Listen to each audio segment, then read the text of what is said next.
All right, welcome back to the Wallace branch, and we are here with Woody Harrelson, who's coming in with a train from off the map. And if you've been following this series, you may remember that two things. First of all, we are way behind on getting all of our daily tasks done. And then in addition, you may remember that in order to complete one of the daily tasks, I actually had to run one train off the map, and because the nearest town is not even next to the edge of the map, actually more than a dozen miles beyond the edge of the map. Therefore, this train, the train that we're seeing, the same engineer, the same train, we had to wait a couple hours, more than a couple hours, for this train to return onto the map with the cars that we need, specifically those 3 reefers right behind the locomotive.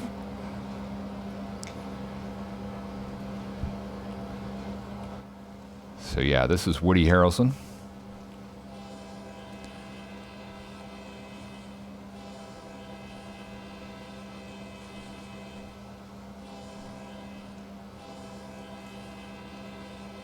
And we're just passing through Cataldo, Idaho. And I don't remember if I've ever looked at this cab before, but this is just another stunning cab asset.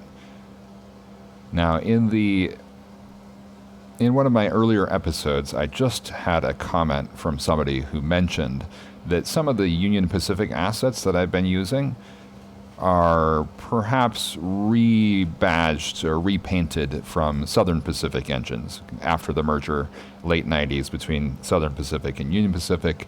And, you can, if you're a fan of the Union Pacific and Southern Pacific, you might be able to recognize these by the position of lights or something else. And for this locomotive, even though it's a GP38, I think it's a GP38-2,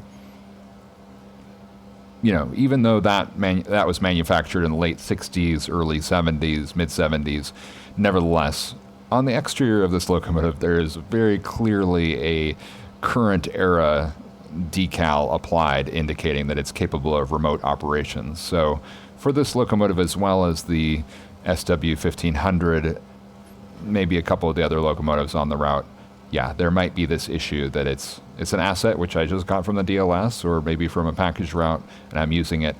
I am not planning to create my own locomotive assets for every single locomotive that I use in trains. I do have other things that I would like to do. I haven't been doing much route building lately, so I certainly like to keep my focus on having fun and not on ticking every single thing off my list to be perfect.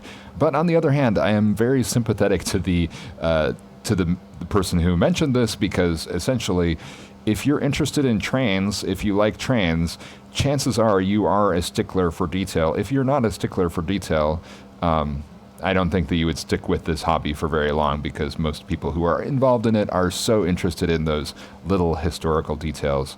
What differentiates one locomotive for another? It's obviously important for any modeler, but even for those of us who are just playing the game, we like to know what the history is, even for fictional routes. And this is not a fictional route. This is an actual real route with maybe a few fictional industries. Now, in terms of the locomotives on the route, the fact that there might be some out-of-era anachronistic locomotives, diesel locomotives from the 1990s, is by far the least of the anachronisms, because I have, of course, the Z3 Malay locomotive for the Northern Pacific. Those would have been retired in the early 50s, and then some other steam locomotives that are being used for switching purposes that would have been retired far earlier than that, I think. So, yeah, this is maybe 20 years out of date, but those are more than 20 years out of date. And I think the point that I consider important is that certainly the Union Pacific would have had SD40-2s and GP38-2s in this era, even if this particular asset has some slight details that reflect more of the Southern Pacific. I guess I can speed up here now and actually try to get some work done. And I see Sheredice has joined. Hey, how much tonnage do you have? Let's just check that. 948 tons in tow. So that is well within what we can pull up this roughly 2% grade.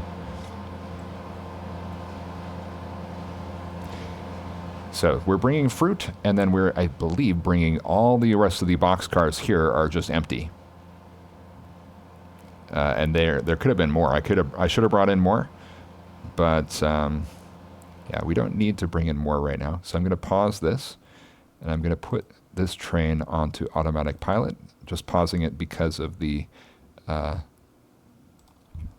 don't like it when it slows down while I'm kind of accessing the autopilot there. And Sharedai says, can't stay for so long, but I'm here for a bit. I am and have been very interested in trains all my life, and I'm very much a proponent of the good enough rule when it comes to a steep time investment versus gain gradient, like making your own locos because of tiny details, for example. Yeah. And, you know, when you're modeling in plastic or brass, for that matter, you know, you have to make so much more compromises. And obviously, when you have a computer, you have to make some compromises too. Okay, now I was not planning on talking for so long, and I see that as a result of talking so long, then this train kind of got...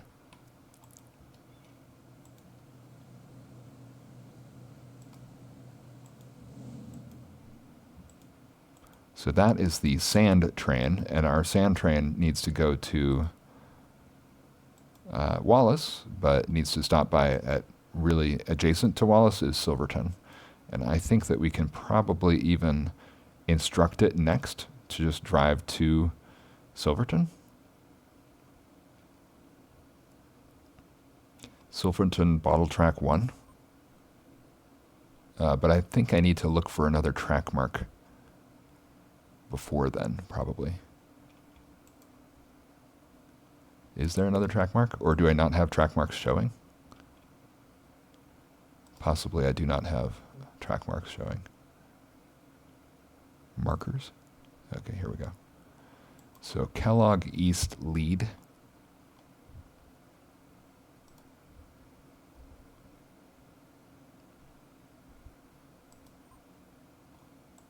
think that might be the best that I can do.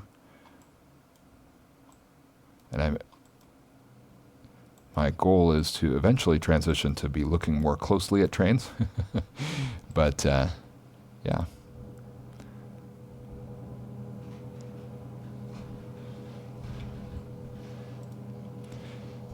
Wow, he is moving mighty slowly. I shouldn't say he. I believe this is Tasha Yar.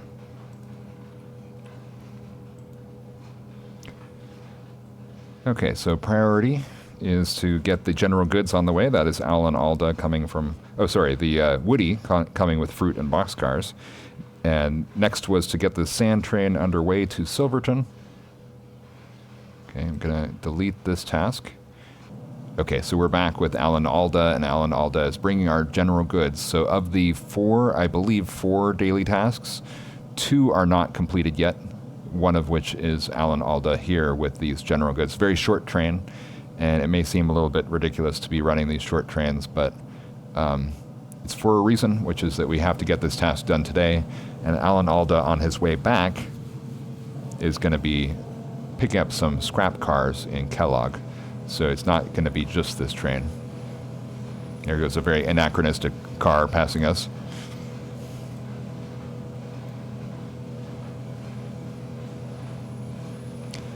I wonder why he slowed down so dramatically. Oh, we're coming into Wallace. Great.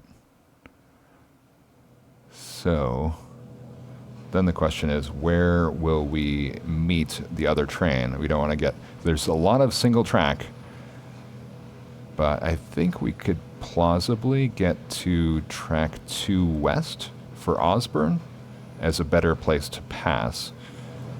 But then the question is, which track in Wallace to go to? There's a bunch of cabooses in our way. That's sort of unexpected. I mean, I guess we could just shove them out of the way. They shouldn't be there in the first place. I mean... I see there's a locomotive attached. Sorry, I wasn't looking closely enough. Okay, well, let's just get you out of the way.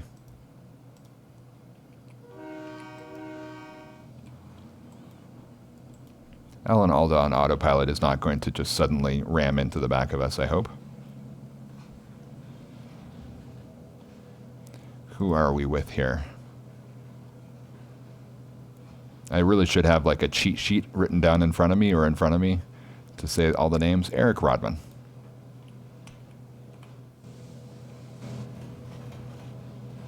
Okay, can we just back him into this little cutoff?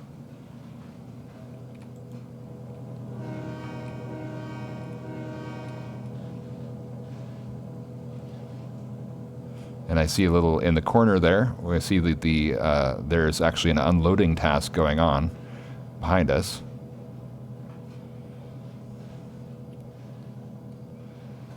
It's always great to see two trains in motion at once.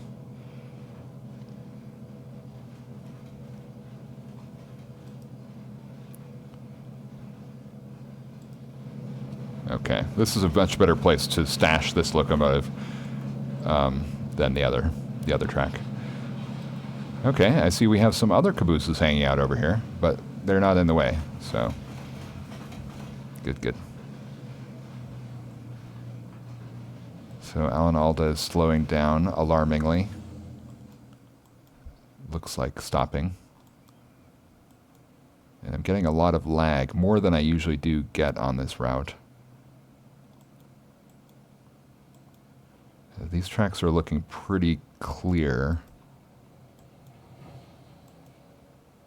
So, shall we just go this way and this way?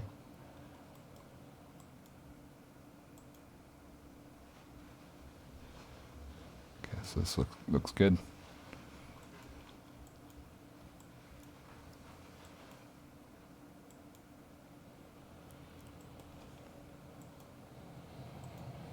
Yeah, really much more lag than usual.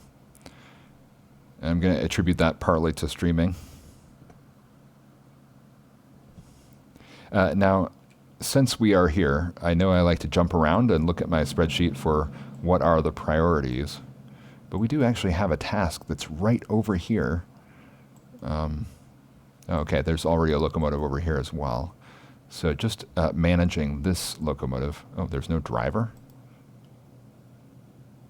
Okay. Unusual situation. Jeff Daniels.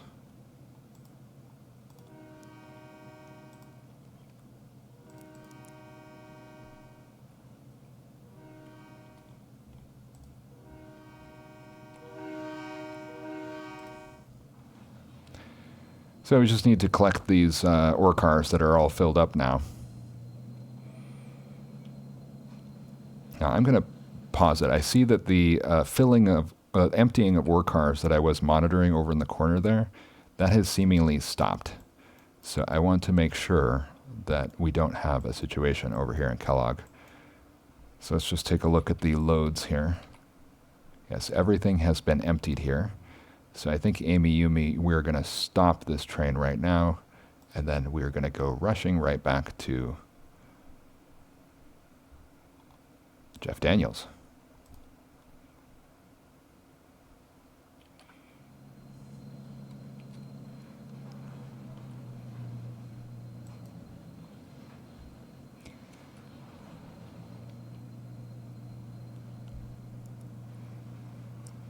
Yes, much more lag than usual. Gosh, 21 minutes into this stream already.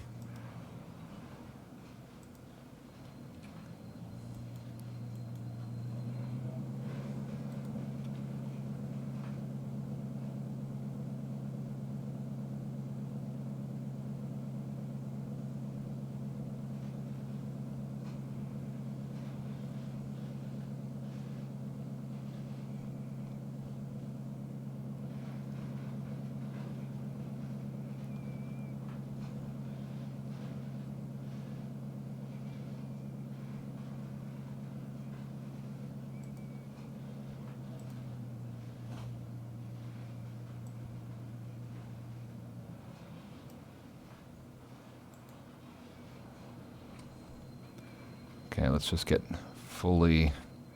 I guess it doesn't matter whether we do. Why don't we just come back the same way we went in?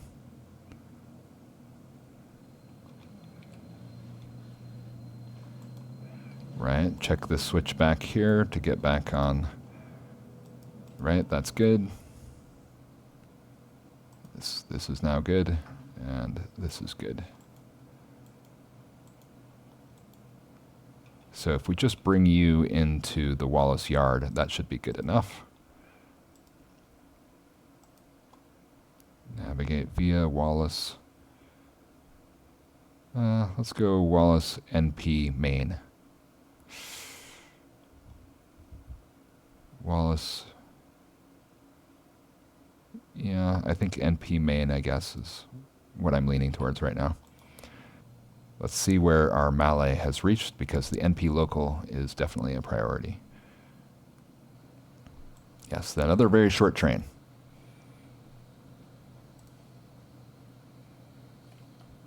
Make sure I don't uncouple the tender there. That would not be good. We just need to set out this locomotive so that we can have him in place for running over the pass tomorrow, game time.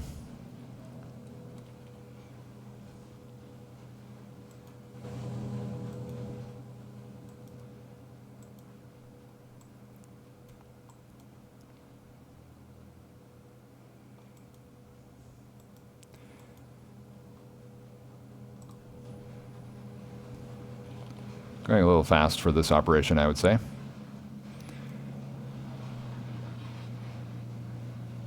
Now, in terms of the tasks that I would like to do in trains, I am really focused on the locomotives right now.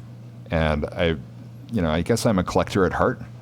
So I do want to collect more of my own models of locomotives. And I also want to master the making of the locomotive cab. And I'm not going to talk any more about that. But right now, I'm more working on the filling out a collection of Alcos. So especially the Alco RS1, which I completed the model and starting on the reskinning. Then an S2, which I think the S2 is just a very shorter switcher version of I guess more properly speaking, the RS1 is just a road switcher version of the S2. How is Alan Alda not assigned to a train? Oh, there's two Alan Aldas probably. That does happen sometimes.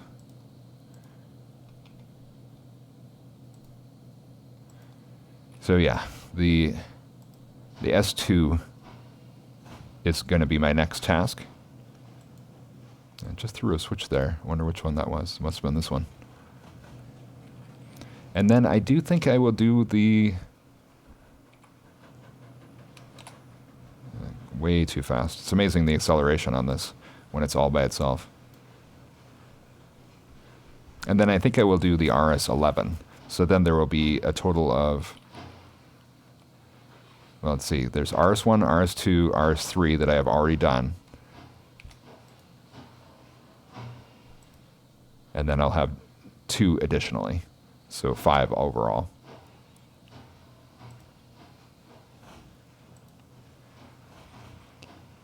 And then for each of those, I want to do a cab. Now, many of those cabs will be very similar.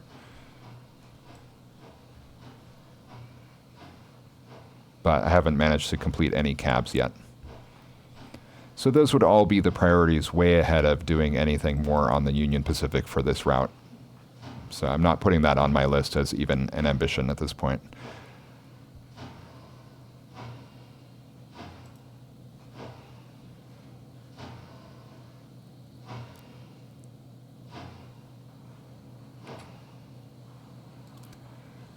It is pretty, right? Ah. Okay, that's not what I wanted to do.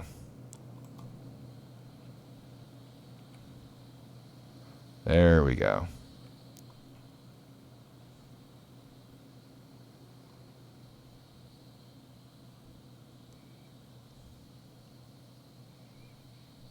It's not perfect.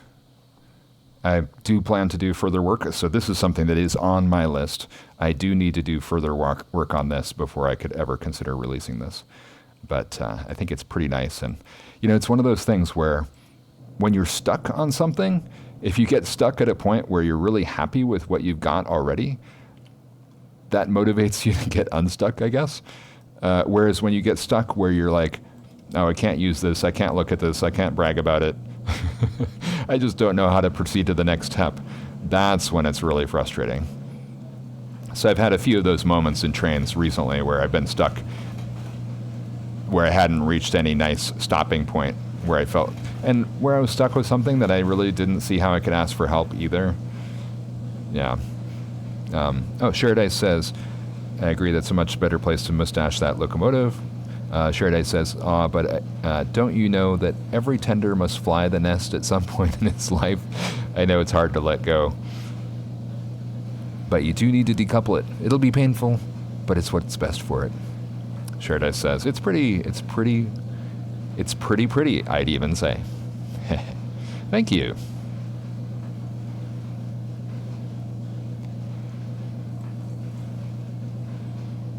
Yeah, so, you know, my locomotive making skills are a work in progress, and I'm not claiming to be an expert. And in some cases, I feel like I'm rank amateur, actually.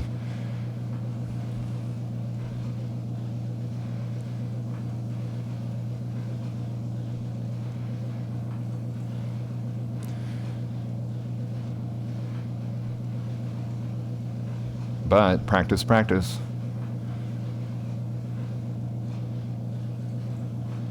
And I think in terms of diesel locomotives, I've made 5 now.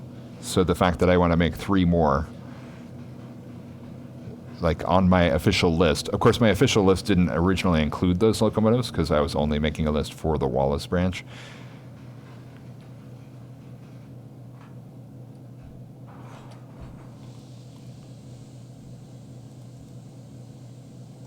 All right, drive, navigate to NP portal. And then this train is now on its way off the map.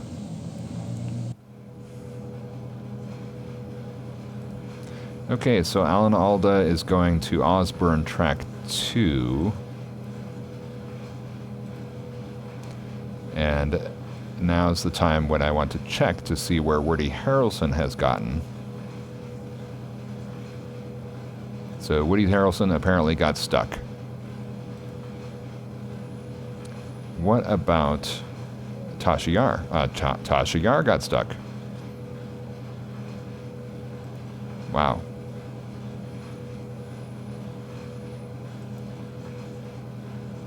So let's pause it again.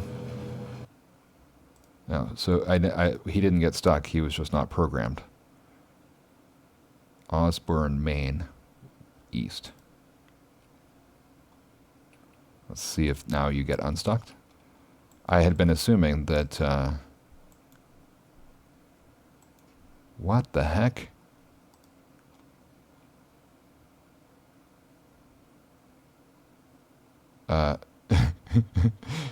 How did you get through here? I wish we could have been here to watch what happened.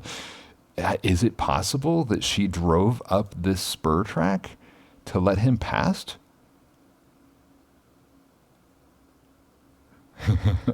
Sheriday says it's pretty. Oh, Tasha Yar got stuck. No, I think you're thinking of Riker. Yes. Well put. Drive.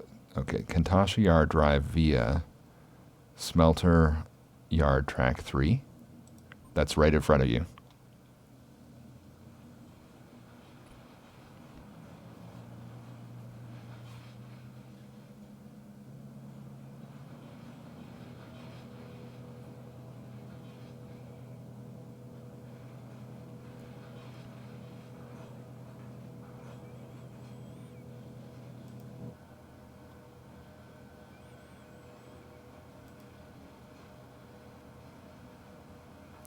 Kellogg East lead, and now I'm wondering if I need to kind of like babysit these.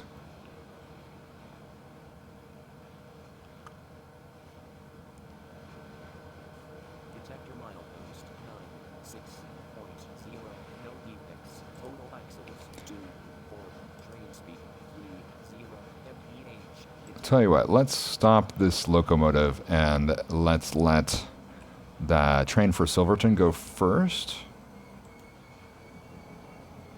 I don't know.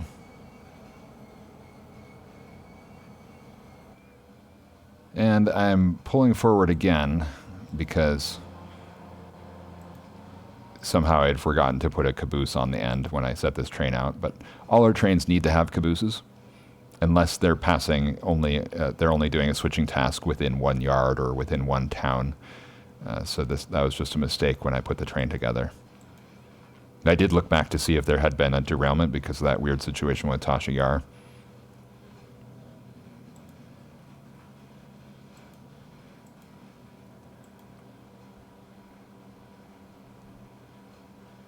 Sharedai says, did it just say train speed 30? Hold on.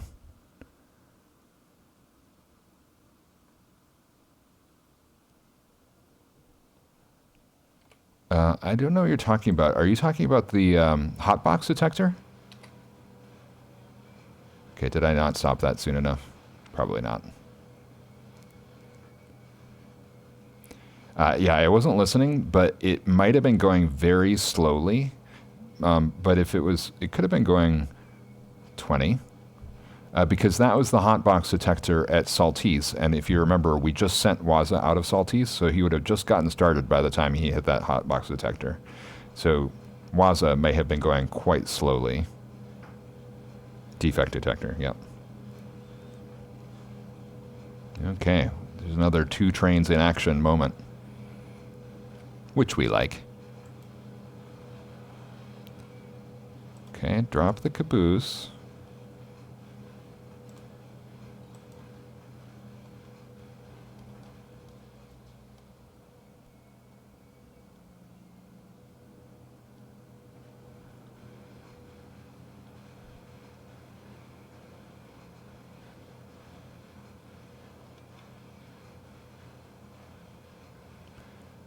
Well, now that we're through Kellogg, I mean, we're not through Kellogg, but once we're through Kellogg, then I feel confident that these trains are not going to have trouble getting to their destination.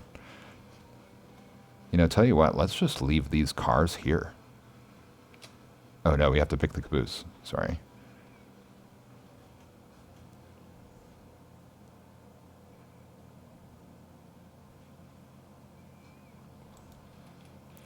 Because I'm going to be putting them on track 2. There's already some cars on track 2, so that's kind of awkward. But it's all right.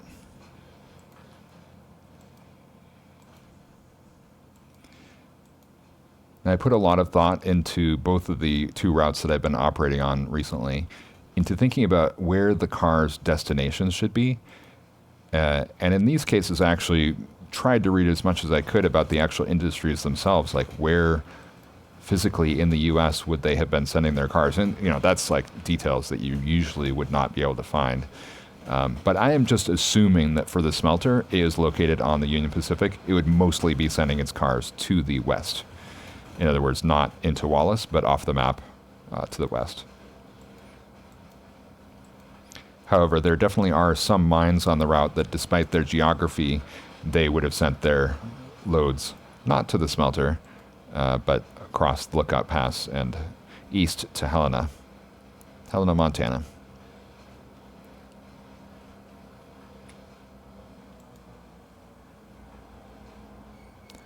Now this train should be a lot easier to handle. It was never hard to handle, given that the weight is well within what we can handle with these 2 SD30, GP38? Yeah, GP38-2s.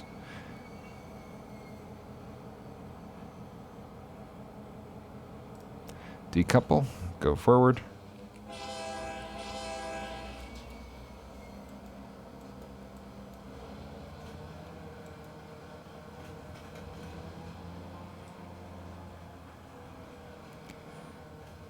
And now, literally, we just have to take them directly through Wallace, up to Mullan, and drop these cars at the freight platform.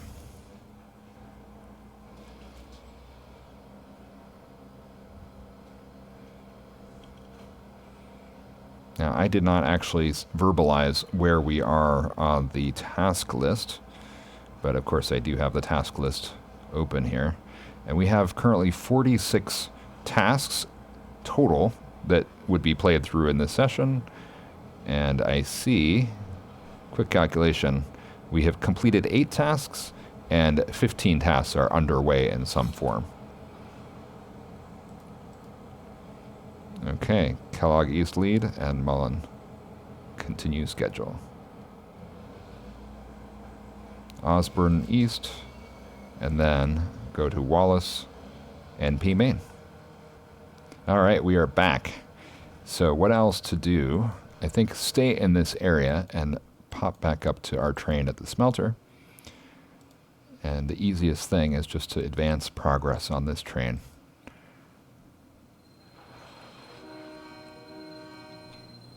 We could retag these cars. Now, it is my intention to do a tutorial about how I do my operating sessions. And as I say every time that I mention this topic, largely my method is based on the method of Microchip, who's another YouTuber. And but mine is different because I don't, first of all, I have my own ideas, but secondly, because I don't actually know everything that Microchip does on his route. So I kind of made it up based on what I thought would be logical for my area. But car tagger is definitely something that I got from Microchip, learned from him, that is to say. And essentially, in this corner, when you have the car tagger install rule added to your session rules, oh gosh, I am going way above. Oh, the speed limit is set at 5 because that is helping the MI2 track unload. So it's not actually intended to be the real speed limit, but still, it's way above what the speed limit should be.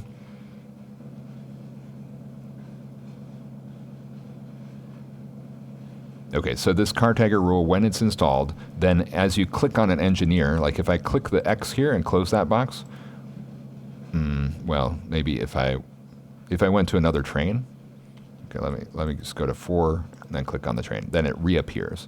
And it should remember what the cars are tagged, but a lot of times it does forget, like if you change the session dramatically, it will kind of reload the rule and these will empty out, but it should keep hold of them. It should remember them for a very long time and enable this kind of infinite session playthrough style that I'm talking about. And that helps you keep track of all the cars, and it's basically like having a waybill for each car. So if I just click on, now the locomotives are labeled as none. You can actually give them a destination, but that's a setting within car tagger. I'm not sure how I have it set. So these 2 cars, they're going to Plummer. That's the portal. And they're empty. So the E indicates empty. And I can just click on tag here, and that will pull up a list of all the places that would receive these cars, that would be suited to receive these cars. Now, obviously, a portal can receive anything, so that's always going to be on the list, right? But the Hale Hatchery, that has goods that could be loaded into this car, so that's why that's on this list. Okay, now because I'm in car tagger, I can't stop my train. So that's pretty cool. Now, you don't have to set it that way. You could just have it showing all the industries, but I have it set only to show the industries. When I click on that car, it will show only the industries that car can serve.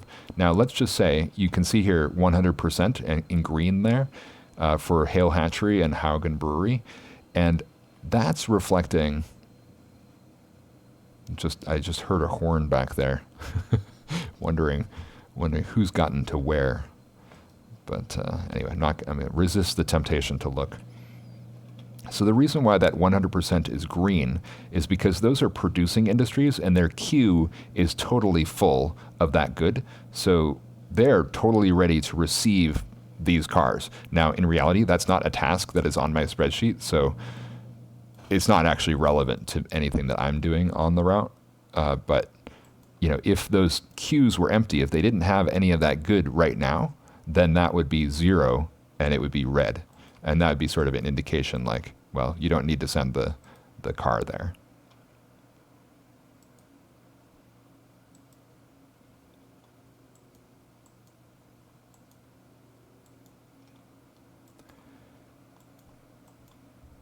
So why don't I go back up here to an ore car? So I'm not going to tag those because those cars are already tagged correctly. You're already tagged correctly. Now, this train is made up of two different types of ore cars. The black ones are NP, and the reddish, rust-colored ones, those are the Union Pacific. And this is one of the reasons why I'm so adamant about the skin changer, because by having cars that have multiple skins on one asset, then the car tagger will allow you to tag all the string of cars at the same time with one click. Whereas when you have like a string of multiple different liveries of boxcar, then you have to go one by one. Not a huge pain, but still. So here I'm going to click tag, and you can see all the mines here that have ore that could be loaded into this ore car. They are all showing green on this list. So that's really an indication of how versatile this asset is. And I think that we're filling up with lead. Now you can see that it tagged them. They think they were already tagged, but anyway, it tagged them again. Let's just try this one. Now I click on this car. I can also go through with the plus and minus keys as keyboard shortcut. Now if I tag this as BHS lead ore, now that tagged all three of these black cars. And then I could do that with these ones as well. I think I need 13, but I'm going to check that. Oh, 23. Is that right? Sorry, I see your question, but I'm going to check to see how many more ore cars we need.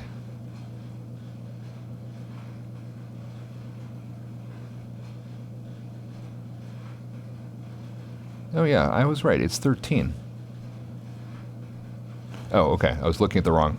I have a sheet of paper with some a cheat sheet of what I'm supposed to do, and I was looking at the wrong line of my cheat sheet. And then when I actually opened up the spreadsheet, I realized that my interpretation of my cheat sheet. Yeah, that's the problem when you're taking a test, is like reading your own cheat sheet. Yeah. Okay. Okay, so we just need to take 13 cars here. So probably the cars that I tagged are not the ones that I'm going to load up. Okay. Sharedeye says, okay, I understand. I think that's an earlier message. Is this something that can be used in a scripted session as well, do you think?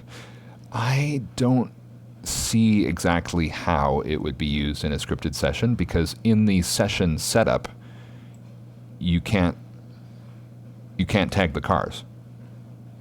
So you would have to have the user playing the session. They initiate the session, and then they're going to tag these cars. I don't see that would work out. I could be wrong. Like when I load up a session, do the characteristics of the cars and the rules. I mean, the rules all have to restart when you get the game, right? Like you get the route, you download the route, you download the sessions. All those sessions are going to start for the first time, and the car tagger rule will start empty. There will not be any data in it. So anything that you did when you created the session will not be transferred on to that person, I think. Sharedeye says, see, cheating doesn't pay off, but crime does. Yeah, I mean, when I was referring to cheat sheets, I was referring to the type of cheat sheets that are allowed on an open book test. It's been a while since I was in school. I don't know if that's still something that they... Is it still a cheat sheet if you're allowed to bring a cheat sheet in?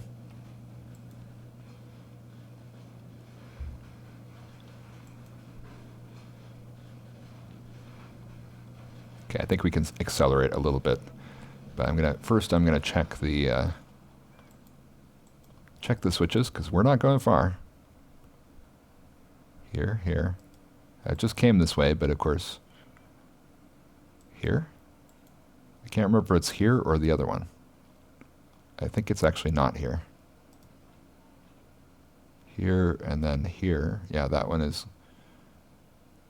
Yeah, it's got to be, because the switches are set that way. Do you like my logic? Okay, this is a very inefficient way of navigating around the map. Okay, I'm going to stick on this caboose. We only need to get 13. And I see that we are running up against the clock now. So let's just check out where Woody Harrelson has gotten. I think Woody Harrelson is the one where we would consider that to be the priority. Now, on my cheat sheet, all the things on my cheat sheet we have either made progress on or accomplished. Might not have seemed like we have accomplished very much, but we have. We set out the Z3. We got the general goods on the way. Alan Alda is presumably waiting in Osborne right now. Might be worth checking.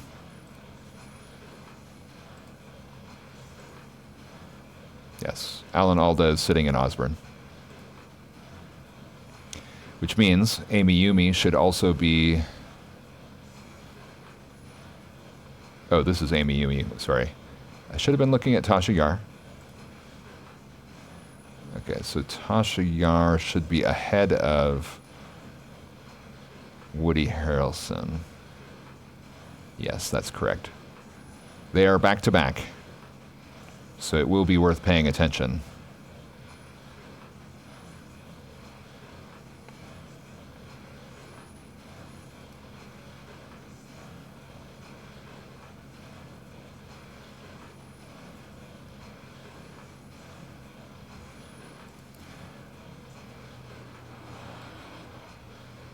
Yeah, we're up to 45 miles an hour. That's kind of surprising. Speed limit, I mean. Might be worth correcting.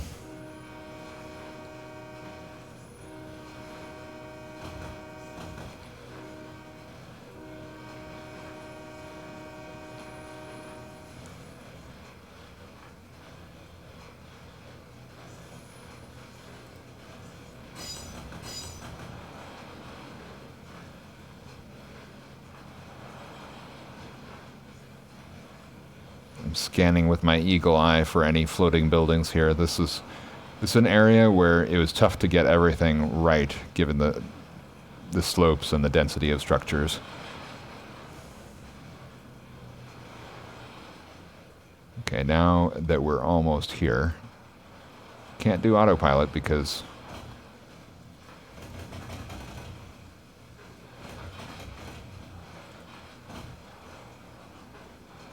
and I really wish that this driver dispatch center could accomplish this, what we're doing.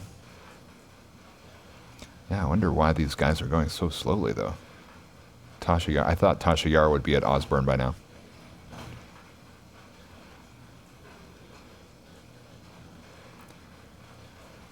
I'm sort of inclined to whiz over and check on them. This Christmas I picked up some of my dad's time books out of storage. Locomotive engineer time books.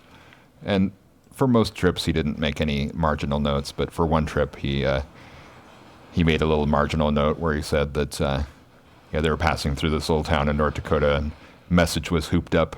And when they opened the message that was hooped up at the station, they passed by, opened it up. The piece of paper said, "Dispatcher is wondering why you're making such poor time, why you're going so slow." And then he wrote right below that, "We were doing 95." Which, I didn't even know that trains in Minnesota and North Dakota would go that fast.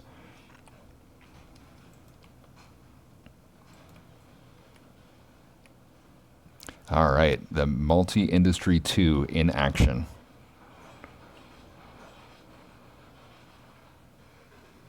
We want 13, no more than 13. 13 is our lucky number. Don't do 12, don't do 14. 14 is bad.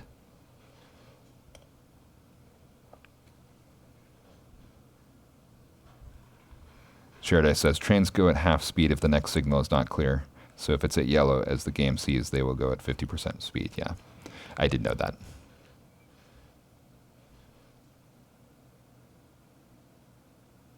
I love how they fill at different rates. I mean, it's very obvious. Okay, I'm not counting. 1, 2, 3, 4, 5, 6.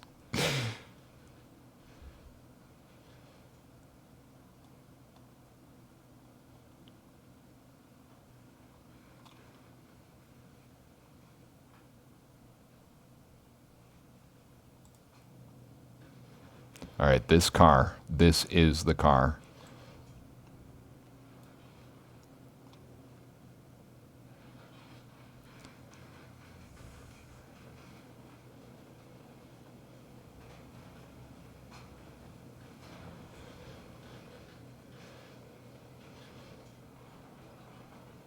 And that conveyor belt has got to be pumping ore just as fast as it can go.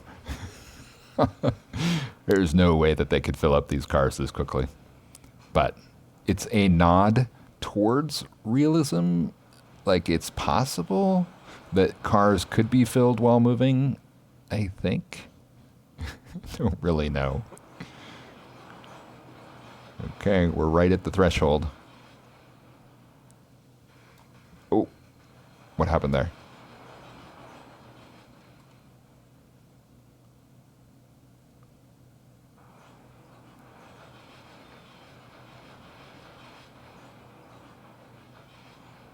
There it is. It's filling up.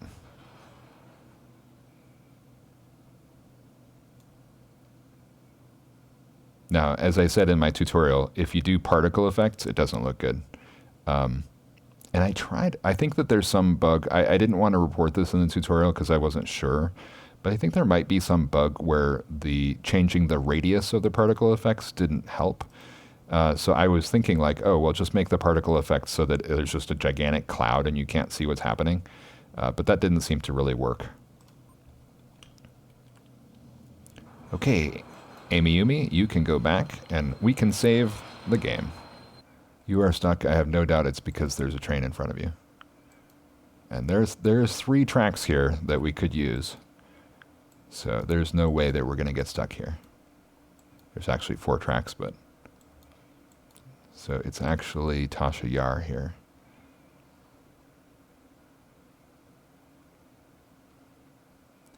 So it's instructed to use main track. So here I've just tagged the first car. Oh, and it's actually an old tag. Okay. Oh, so she's actually driving.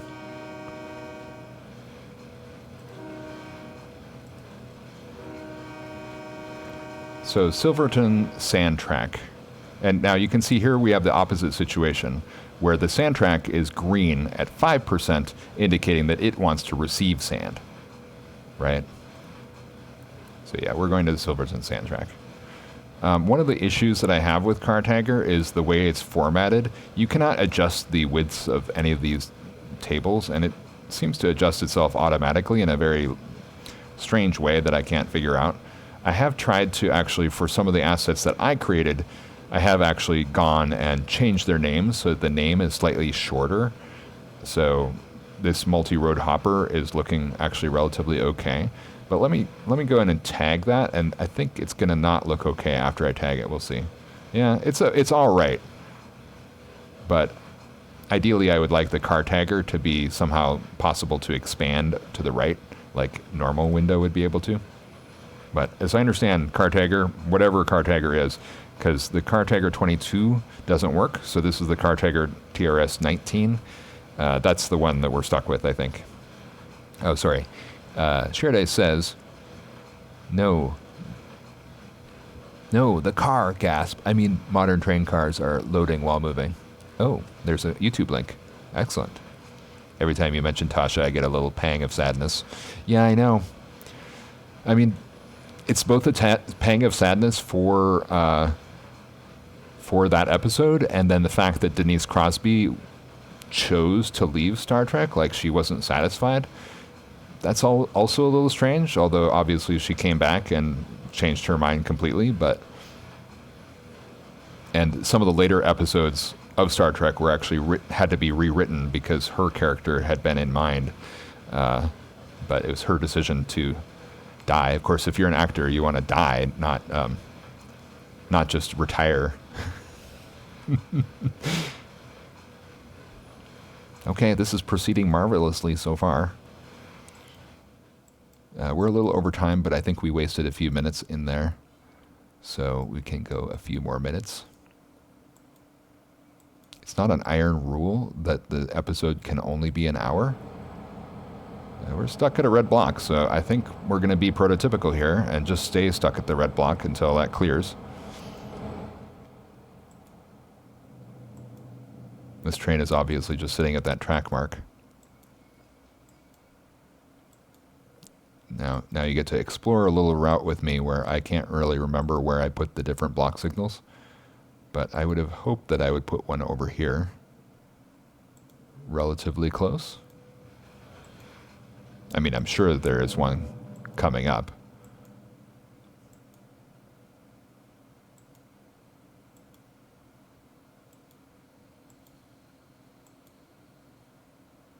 Oh, some things aren't rendering in, perhaps, because there's these. Oh yeah, there's one here. I might have passed one and I just didn't realize it.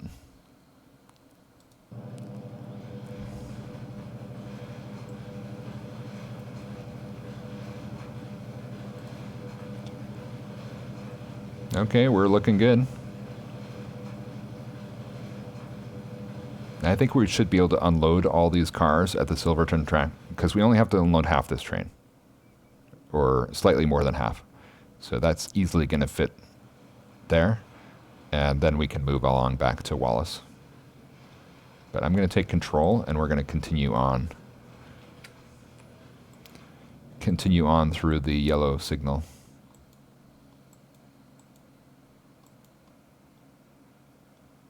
Yep. Don't know why it's yellow, but it doesn't really matter because we're not going into Wallace right now with this train. Yeah, just approach. Sharadai says, fun fact, TNG Symbiosis was the last episode she was in filming-wise, so in the very last scene she filmed, she sneaked in a little wave to the camera as seen here in the background between Picard and Crusher. Very cool.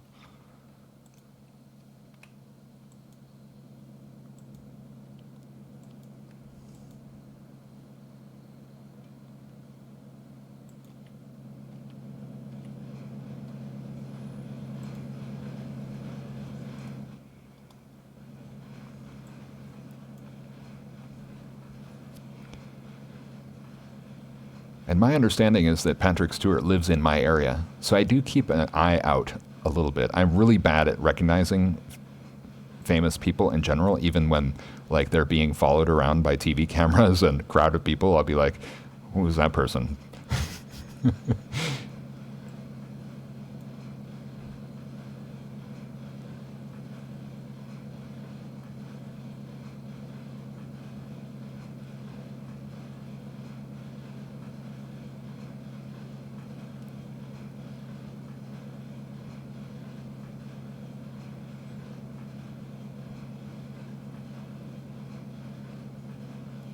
Well, in terms of what I wanted to get done today, everything that I wanted to get done has been progressed.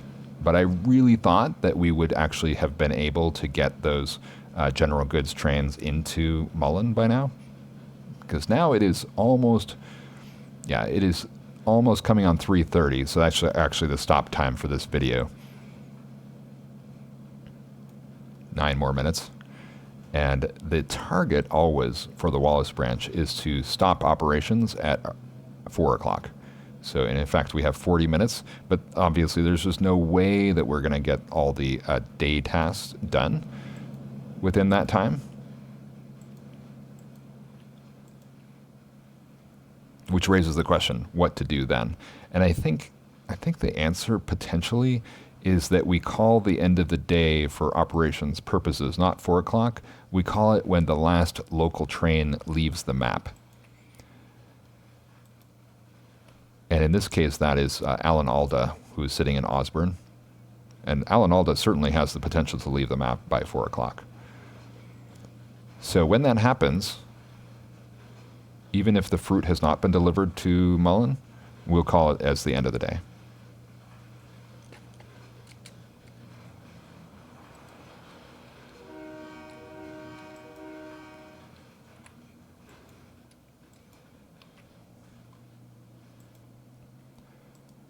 Okay, yes, looking good, looking good. All I want to do is really just get this train in there so that the other train can pass. Sheriday says, yeah, the only famous person who lives near me is myself. Right. I mean, if you define your area, quote unquote, your area, small enough, then everybody in your area will recognize you.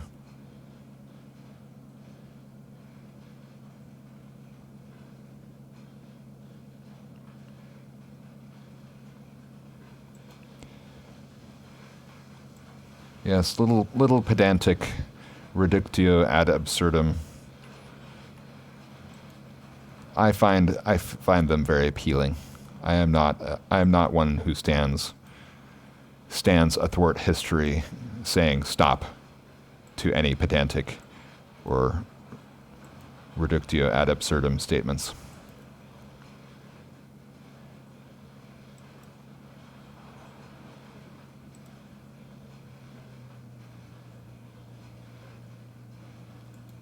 Okay, we're looking good there. Throw this switch to the Silverton Spur. It's being thrown for us. That indicates that our train for Mullan is on its way. Now, is this another unloading while moving? I think it might be, but I'm not sure.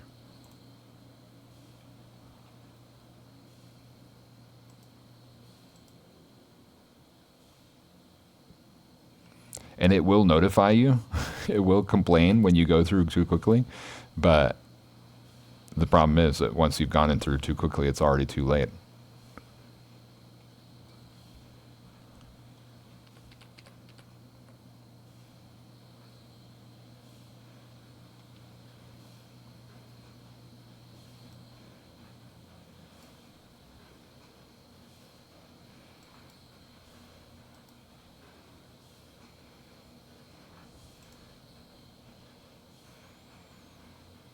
Okay, we need to unload 9 cars here, but each of these 2 bay hoppers counts as half a car.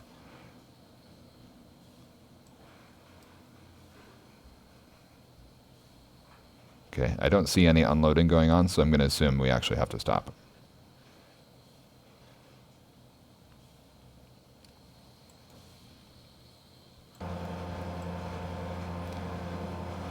So that's going to do it for this episode. I thank you very much for joining me. I think we accomplished a lot. We did knock off one full task because we completed the BHS loading of lead ore into those ore cars. So that's good, and we're almost ready to complete another one since we'll be unloading the sand at Silverton.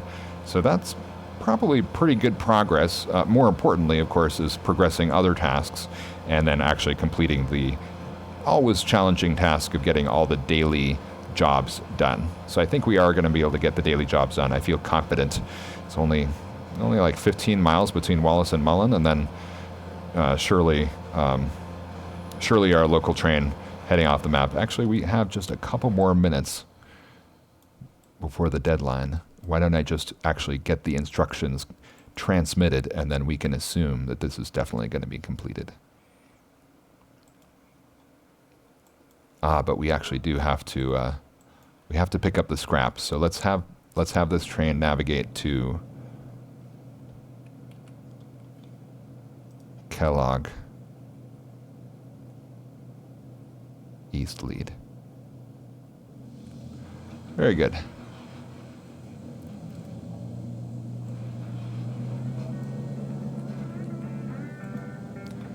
So yeah, I had a very good time, and I think we got a lot done, and we will see you again next week on the Wallace branch. Thanks for joining.